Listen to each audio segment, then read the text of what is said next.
Hiya. So in this video I'm going to be talking about this thing. It is a capo. It may look different depending on what you've got, because they're all kind of different sort of thing, but the main thing is you have this sort of clamping thing. It looks like a mouth. Okay, well, that's how I see it anyway. So the whole point of this is obviously to put it on your guitar.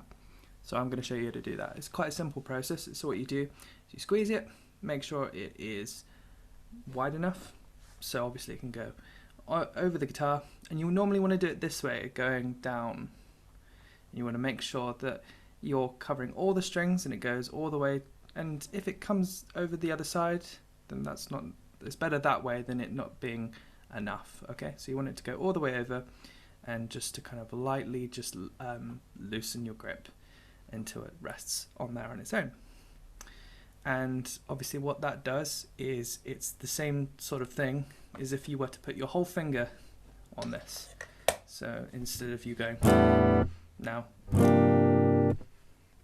so if I did that, exactly what I did, squeeze, put there, and normally what I want to do is I want to get quite close to the bracket, well, to the metal part of the fret here, just on this side.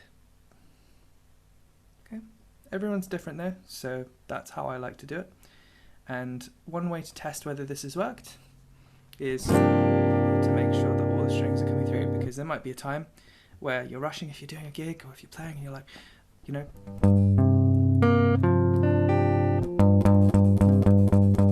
you get a little bit of buzz, or you might not put it on all the way and you got something like that, or trying to catch it.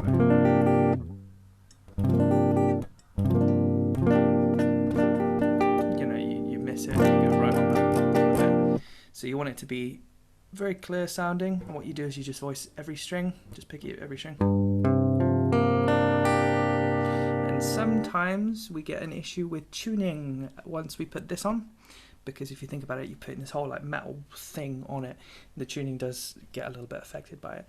So what I would recommend is tuning it with the capo on, and it shouldn't take too long because it shouldn't be too bad.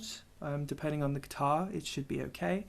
And yes, this should be noted as well, that if you've got acoustic, it may be better to go for a different kind of capo, and just because it's a little bit smaller. And there are other capos that do the trick. Just research them, they're quite easy to find, and yeah.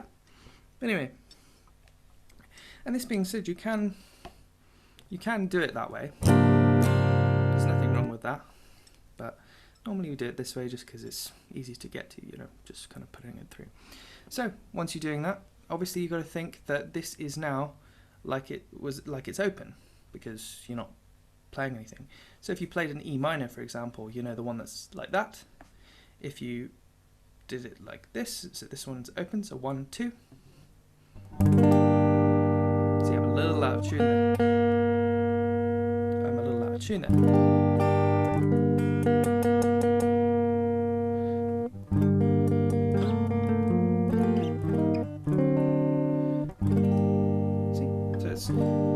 It's still, you're still playing the same things, C, G, D, A, whatever chord you know of. And it's a really cool thing to do for writing songs, for playing along to songs. Yeah, it's really cool because it's a very different sound, in my opinion, and not just because it's higher.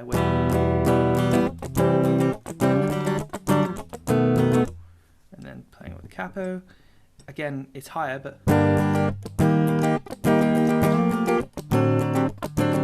I feel that there's a little bit of a different sort of resonance with the strings. So yeah, try it out, and of course this doesn't have to just be for that 3rd fret. It could have been, for the 7th, it could be for the 10th. Probably as far as you can, I'd say the 12th is probably the furthest you should be going. 11th is okay. Again, the tuning might be a bit, again, it's a very different sound. And then put it, and this is a good kind of way to write songs, is you can just do that and play the kind of full G, I think that's James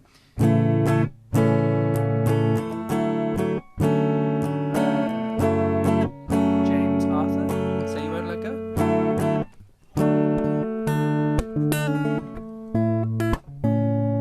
Anyway, well, give it a go, and I'm sure you'll be able to come up with some awesome stuff, and hope that helps. If you have any questions, just let us know, and have a good day.